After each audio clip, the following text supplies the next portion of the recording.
A drum brake is a type of brake that uses friction to decelerate or stop a vehicle. It gets its name from the drum-like shape of the component in which the braking mechanisms are housed.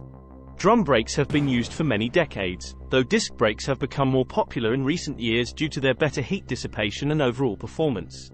However, drum brakes are still commonly found on the rear wheels of many modern vehicles. Here's how drum brakes work. Basic components. Brake drum. This is the circular component that rotates with the wheel. When the brakes are applied, braking components inside this drum press against its inner surface, creating friction and slowing the wheel. Brake shoes. These are the primary friction components. They have a curved surface lined with friction material that matches the curvature of the brake drum. Wheel cylinder. This hydraulic component pushes the brake shoes outward against the inside of the drum when brake pressure is applied.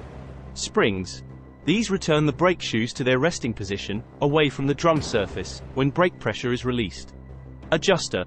Over time, as the friction material on the brake shoes wears down, the adjuster compensates for this wear, ensuring that the brake shoes remain close to the drum surface. Operation. Brake application. When the brake pedal is pressed, brake fluid from the master cylinder is pushed to the wheel cylinders. Actuation of wheel cylinder.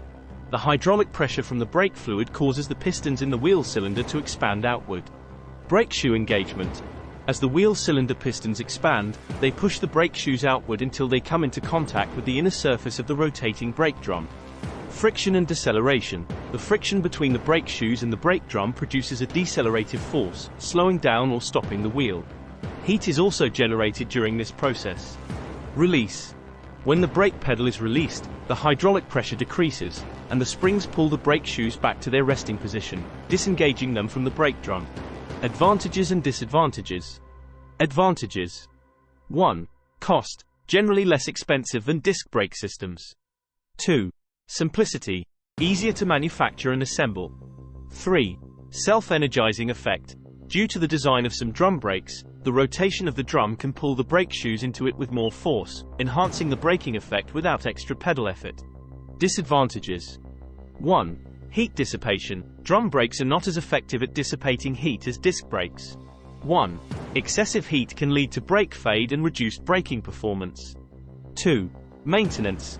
Can be more complicated to service compared to disc brakes because of the multiple components housed within the drum. 3. Water and debris. Drum brakes can be more susceptible to performance issues when water or debris gets trapped inside.